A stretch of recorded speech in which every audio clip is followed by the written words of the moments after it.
السلام علیکم ورحمۃ اللہ وبرکاتہ۔ بسم اللہ الرحمن الرحیم، الحمد للہ والصلاة والسلام علی رسول اللہ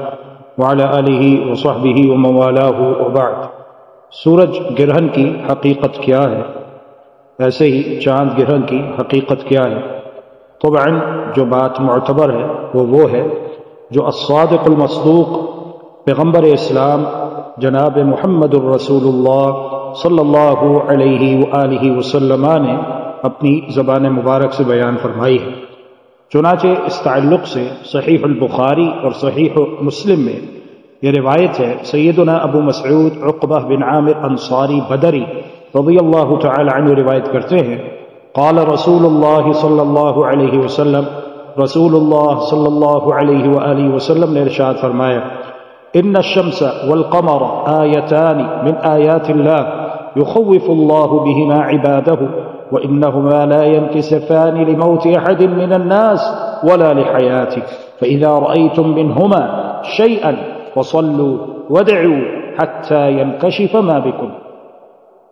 جناب محمد الرسول اللہ صلی اللہ علیہ وآلہ وسلم نے ارشاد فرمایا، سورج اور چاند اللہ کی نشانیوں میں سے دو نشانیاں ہیں، اللہ ان کے ذریعے سے اپنے بندوں کو ڈراتا ہے، انہیں لوگوں میں سے کسی کی موت یا حیات کی وجہ سے گرہن نہیں لگتا۔ جب تم ان دونوں میں کوئی چیز دیکھو تو نماز پڑھو، اتنی لمبی نماز پڑھو اور دعا کرو، حتی ینکشف ما بکم، یہاں تک کہ گرہن کھل جائے جو تمہیں لاحق ہوا۔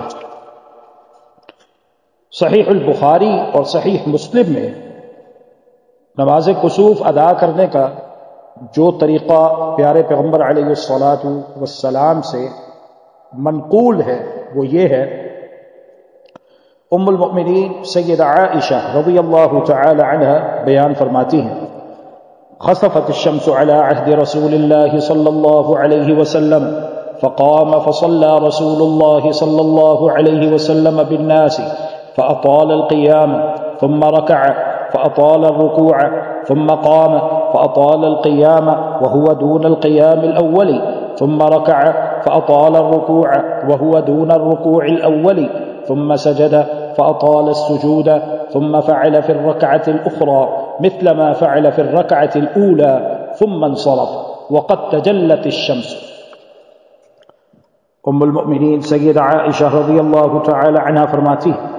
جناب محمد الرسول اللہ صلی اللہ علیہ وسلم کے عہد مبارک میں سورج کو گرہن لگا،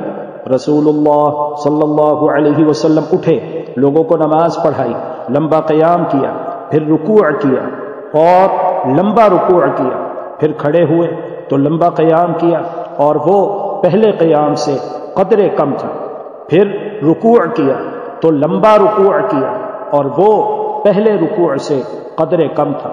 پھر سجدہ کیا تو لمبا سجدہ کیا، پھر دوسری رکعت میں بھی پہلی رکعت کی مانند کیا، پھر آپ نے سلام پھیر دیا۔ جب آپ نماز پڑھا کر فارغ ہوئے، سورج صاف ہو چکا تھا، پھر آپ نے لوگوں سے خطاب کیا، اللہ سبحانہ و تعالی کی حمد و ثنا بیان کی اور ارشاد فرمایا، ان الشمس والقمر آیتان من آیات اللہ لا ينخسفان لموت احد ولا لحیاته فإذا رأيتم ذلك فادعوا الله وكبروا وصلوا وتصدقوا ثم قال يا أمة محمد والله ما من أحد أغير من الله سبحانه من أن يزني عبده أو تزني أمته يا أمة محمد والله لو تعلمون ما أعلم لضحكتم قليلا ولبكيتم كثيرا۔ پیارے پیغمبر علیہ الصلاۃ والسلام نے پہلے اللہ کی حمد و ثنا بیان کی، پھر ارشاد فرمایا، بے شک سورج اور چاند اللہ کی نشانیوں میں سے دو نشانیاں ہیں، ان دونوں کو کسی کی موت یا حیات کی وجہ سے گرہن نہیں لگتا۔ جب تم یہ گرہن دیکھو اللہ سے دعا کرو، اللہ اکبر کہو، نماز پڑھو اور صدقہ دو۔ پھر فرمایا، اے محمد صلی اللہ علیہ وسلم کی امت، اللہ سبحانہ و تعالی کو اس بات پر بڑی غیرت اور غصہ آتا ہے کہ اس کا کوئی بندہ یا کوئی بندی زنا کرے، بدکاری کرے۔ اے محمد صلی اللہ علیہ وسلم کی امت، اللہ کی قسم اگر تم اس حقیقت کو جان لو جو میں جانتا ہوں تو تم ہنسنا چھوڑ دو اور کثرت سے رونا شروع کر دو۔ خواتین کو بھی چاہیے کہ وہ بھی نماز میں شرکت کے لیے آئیں، جیسا کہ سیدہ اسماء رضی اللہ تعالی عنہ کہتی ہیں کہ ایک دفعہ سورج گرہن کی نماز میں رسول اللہ صلی اللہ علیہ وسلم نے اتنا لمبا قیام کیا کہ مجھے عورتوں کی صف میں کھڑے کھڑے ضعف آ گیا۔ میں برابر میں اپنی مشک سے پانی لے کر اپنے سر پر ڈالنا شروع کر دیتی ہوں، پھر جلد ہی دوبارہ قیام کی نماز میں شامل ہو جاتی۔ صحیح البخاری اور صحیح مسلم میں یہ روایت موجود ہے۔ ایک اور روایت جس میں یہ بات وارد ہوئی ہے، سیدنا ابو موسیٰ اشعری رضی اللہ تعالی عنہ روایت کرتے ہیں، خسفت الشمس على عهد رسول الله صلى الله عليه وسلم فقام صلى الله عليه وسلم فزعا يخشى أن تكون الساعة۔ جناب محمد الرسول اللہ صلی اللہ علیہ وسلم کے زمانے میں سورج کو گرہن لگا تو رسول اللہ صلی اللہ علیہ وسلم گھبرا کر اٹھے۔ آپ ڈر رہے تھے کہ شاید قیامت آ گئی ہے۔ مسجد میں تشریف لائے، فقام فصلى بأطول قيام وركوع وسجود ما رأيته يفعله في صلاة قط۔ پیارے پیغمبر علیہ الصلاۃ والسلام نے لمبے قیام، لمبے رکوع اور لمبے سجود والی نماز پڑھائی، میں نے آپ کو اس طرح کرتے کبھی نہیں دیکھا تھا۔ پھر آپ نے ارشاد فرمایا، ان هذه الآيات التي يرسلها الله تعالى لا تكون لموت أحد ولا لحياته ولكن الله يرسلها يخوف بها عباده فإذا رأيتم منها شيئا فافزعوا إلى ذكر الله وإلى دعائه واستغفاره۔ رواه البخاری ومسلم۔ یہ نشانیاں جن کو اللہ سبحانہ و تعالی بھیجتا ہے یہ کسی کی موت و حیات کی وجہ سے